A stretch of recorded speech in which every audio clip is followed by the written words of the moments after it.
segmen pasar atau lebih untuk dilayani. Menetapkan pasar sasaran dengan cara mengembangkan ukuran-ukuran dan daya tarik segmen, kemudian memilih segmen sasaran yang diinginkan. Kegiatan menetapkan pasar sasaran meliputi evaluasi segmen pasar.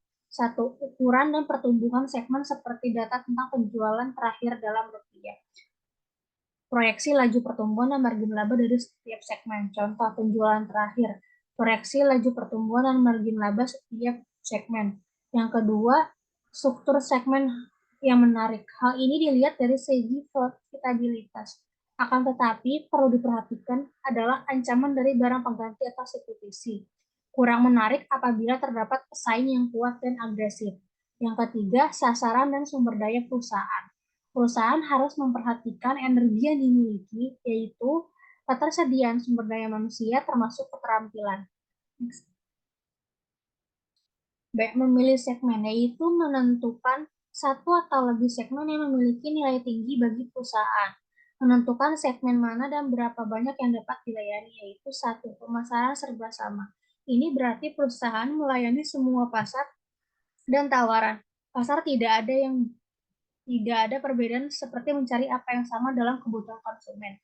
Biasanya produk seperti permen yang bisa ditujukan untuk semua orang. Keuntungannya adalah dapat lebih menghemat biaya. Yang kedua, pemasaran serba aneka.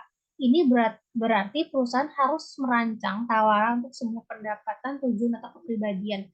Contoh, beda desain untuk industri mobil. Pasar ini memerlukan biaya yang cukup tinggi. Yang ketiga, pemasaran terpadu. Khusus untuk sumber daya manusia yang terbatas, pelaku bisnis dalam menentukan target pasar dapat dilakukan dengan berbagai pilihan strategi, antara lain yaitu konsentrasi pada segmen tunggal, spesialis selektif, dan yang terakhir spesialisasi pelayanan kebutuhan. Next, Kak.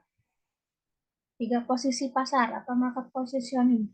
Perusahaan harus menentukan posisi pasar, yaitu menentukan posisi yang kompetitif untuk produk atau suatu pasar. Kegiatan ini dilakukan setelah menentukan segmen mana yang akan dimasuki, maka perusahaan harus menentukan posisi mana yang ingin ditempati dalam segmen tersebut.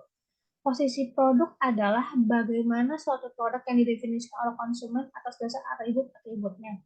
Tujuan penetapan posisi pasar adalah untuk membangun dan mengkomunikasikan keunggulan bersaing produk yang dihasilkan ke dalam benak konsumen.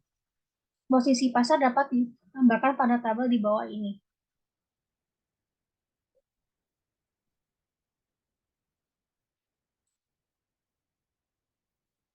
Next. Berdasarkan tabel posisi pasar, maka dapat dilakukan beberapa strategi pemasaran dalam meningkatkan penjualan. Strategi tersebut adalah sebagai berikut. Penetrasi pasar bagian A. Produk banyak di pasar dan memiliki banyak pesaing yang menjual produk sejenis. Pelaku bisnis dalam meningkatkan penjualan perlu usaha untuk melakukan pemasaran yang agresif. Pemasaran ini dapat berupa pemberian potongan harga atau diskon, kupon berhadiah, dan bahkan membagikan produk secara gratis dalam rangka merebut konsumen. Next. Bagian B, pengembangan pasar.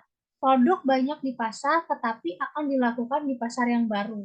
Pelaku bisnis dalam meningkatkan penjualan dilakukan dengan melakukan pengembangan produk sesuai dengan kebutuhan pada segmen tersebut. Yang bagian C, pengembangan produk. Produk baru ke dalam pasar yang sudah dikuasai pesaing. Pelaku bisnis harus menawarkan produk yang memiliki karakteristik atau keunikan atau kelebihan dibandingkan dengan produk pesaing. Salah satunya adalah dengan menawarkan produk yang memiliki ukuran yang berbeda, kualitas lebih tinggi dari pasar yang dikuasai oleh para pesaing. Diversifikasi produk bagian D, kondisi di mana produk maupun pasar yang baru. Pelaku bisnis dapat melakukan strategi pemasaran untuk meningkatkan penjualan melalui pembuatan berbagai jenis produk untuk dikembangkan dalam pasar yang baru. Salah satunya adalah membuat produk baik harga, ukuran, maupun fungsi pemakaian yang diinginkan konsumen. Untuk menentukan posisi produk, perlu diketahui karakteristik produk terutama tentang keunikan baik mutu, harga, maupun target perusahaan. Beberapa hal yang perlu dilakukan pelaku bisnis adalah sebagai berikut. Yang pertama, perilaku konsumen yang potensi pasar melalui riset pasar. Yang kedua, survei langsung ke pasar sasaran untuk mendapatkan informasi baik pembeli konsumen maupun pesaing. Yang ketiga, wawancara dengan berbagai pihak, terutama dengan pesaing, harus dilakukan tanpa disadari oleh para pesaing. D. Yang ketiga, yang keempat, menyebarkan kuesioner kepada calon konsumen untuk mengetahui keinginan dan kebutuhan. Yang kelima, penyebaran brosur penawaran untuk melihat respon konsumen. Beberapa contoh yang merupakan posisi pasar sebagai berikut, di mana mobil Mercedes diposisikan sebagai mobil mewah, mobil Kijang diposisikan sebagai mobil keluarga. Yang ketiga, mobil Suzuki Carry diposisikan sebagai mobil angkutan. Sedangkan strategi penentuan posisi pasar dapat dilihat dari dasar atribut atau harga murah atau harga mahal.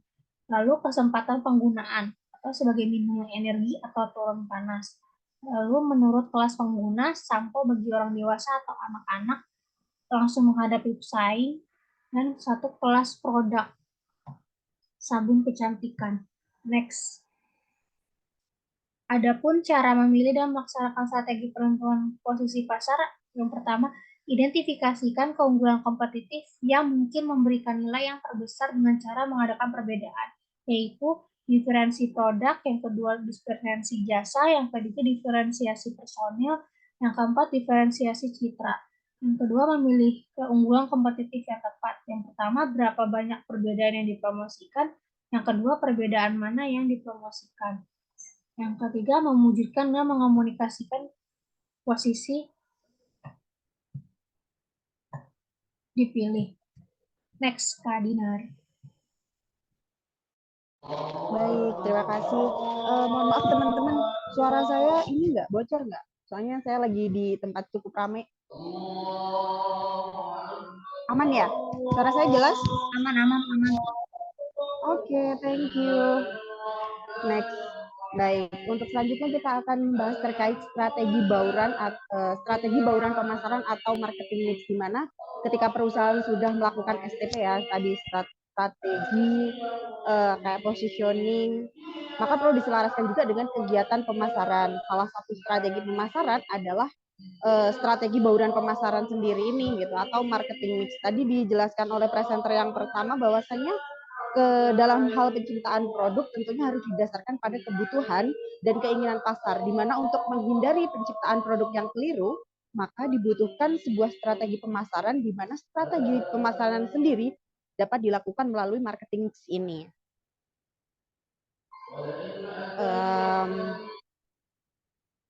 Aspek dalam bauran pemasaran sendiri harus saling mendukung agar tujuan pemasaran dapat tercapai sesuai dengan pencapaian sasaran perusahaan.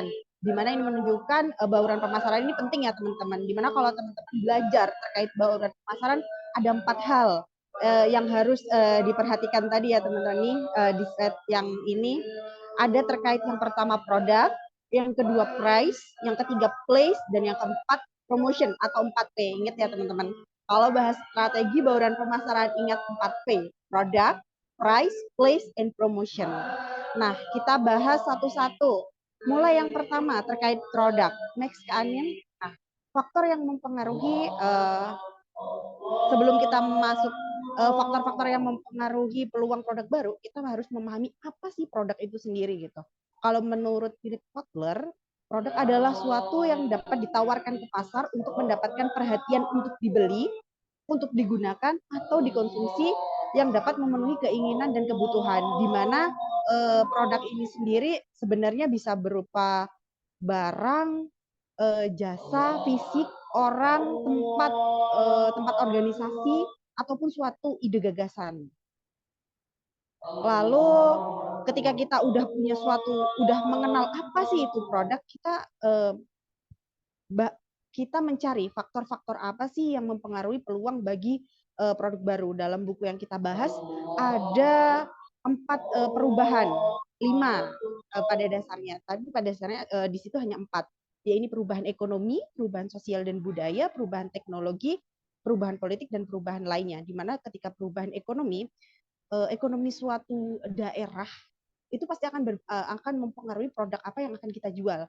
Di mana kita tahu ya, pola-pola konsumsi negara berkembang dengan negara yang sudah maju itu pasti sangat beda ya teman-teman.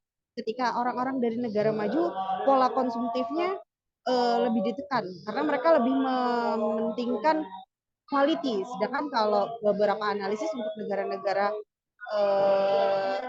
berkembang itu mereka lebih mementingkan kuantitas gitu. Jadi mendingan banyak gitu daripada yang berkualitas. Lalu sehingga di sana kita bisa memikirkan nih, oh produk apa nih ketika saya ingin menjual di suatu daerah. Oh daerah ini ketika kita memasuki pasar go internasional gitu, kita bisa tahu oh negara ini butuhnya produk yang kualitasnya baik loh. Oh ketika kita di negara ini dia butuhnya kuantitas yang penting kenyang, yang penting puas, yang penting jumlahnya banyak. Lalu yang kedua adalah perubahan sosial dan budaya. Perubahan sosial budaya itu seperti apa?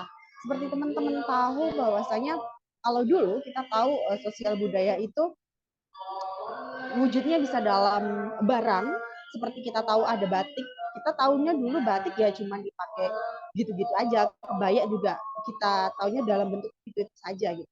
Tapi pada saat ini adanya perubahan sosial dan budaya, kita bisa menjual barang-barang itu dengan inovasi-inovasi baru. Contoh lainnya mungkin dalam jasa hiburan, seni tari contohnya. Dulu yang kita tahu hanya ada tari-tari tradisional, tapi sekarang kita sudah bisa menjual tari-tari kontemporer dalam beberapa pertunjukan yang itu merupakan suatu produk baru karena adanya perubahan sosial dan budaya tersebut. Lalu yang ketiga ada perubahan teknologi. Kalau perubahan teknologi mungkin kita benar-benar merasakan ya, dulu mulai kita HP yang cuman bisa buat telepon, SMS gitu. Bahkan dulu hanya bisa buat telepon aja, SMS aja. Sekarang kita udah bisa WhatsApp dan banyak kemajuan-kemajuan teknologi lain yang kita bisa pahami di situ. Terus yang keempat ada perubahan politik. Perubahan politik itu seperti apa? Setiap dinamika politik pasti mempunyai produk yang bisa kita jual. Gitu. Contohnya kemarin waktu mungkin masih sampai saat ini ya, gitu masih hangat-hangatnya pemilu. Ada produk-produk yang kita bisa jual sangat tinggi price-nya di sana. Gitu. Ada produk-produk yang oh mungkin dulu kalau ketika masa ketika masa tidak sedang pemilihan seperti ini, barang itu tidak terlalu mencolok. Tapi ketika dalam masa-masa pemilihan ini, barang itu akan mencolok atau mungkin bisa bergeser fungsi ketika ada perubahan politik. Gitu. Lalu pada dasarnya adalah poin E, perubahan lainnya. Di mana peluang bagi produk baru itu pada dasarnya adanya perubahan dalam hal apapun. Perubahan-perubahan itu memang harus untuk menciptakan suatu produk baru atau kita menginovasi produk yang sudah kita punya atau tidak ketinggalan zaman. Lalu next strategi produk apa yang dilakukan oleh perusahaan dalam mengembangkan suatu produk ketika kita ingin mengembangkan suatu produk. Ketika kita ingin mengembangkan suatu produk, kita harus mengetahui strategi produk. Strategi produk itu meliputi 4 hal. Yang pertama, logo atau moto. Terus yang kedua nanti merek, keempat kemasan, ketiga kemasan, keempat label. Kita bahas satu persatu ya teman-teman. Untuk logo dan moto, dimana kalau logo dan moto dia harus dirancang dan mempertimbangkan yang pertama harus memiliki arti yang positif. Yang kedua menarik perhatian. Terus yang ketiga moto harus mudah diingat. Nah, salah satu penerapan atau keberhasilan suatu strategi dalam logo dan moto ini bisa kita contohkan dalam produk susu fermentasi Yakult ya teman-teman. Pasti kita punya ada moto nih, oh cintai ususmu, minum Yakult tiap hari, atau enggak keberhasilan moto yang lain itu teh botol. Apapun makanannya pasti udah tahu nih minumnya teh botol. Lalu selanjutnya terkait merek.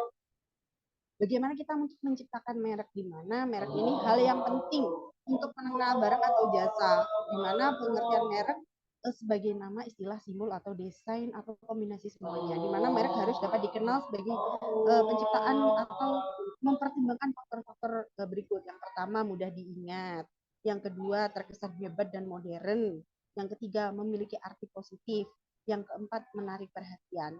Di mana keberhasilan merek ini beberapa kali salah satu hal yang menancap atau tertinggal kepada konsumen-konsumen kita. Seperti contohnya orang-orang ketika strategi produk pada merek ini, ketika keberhasilannya dihitung ketika itu bisa dapat mudah diingat oleh konsumen kita.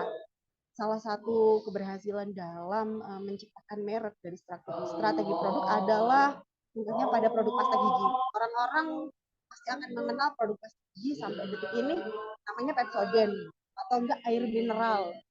Saya orang mesti mengingat bahwasanya kalau mau beli air mineral ya belinya Aqua.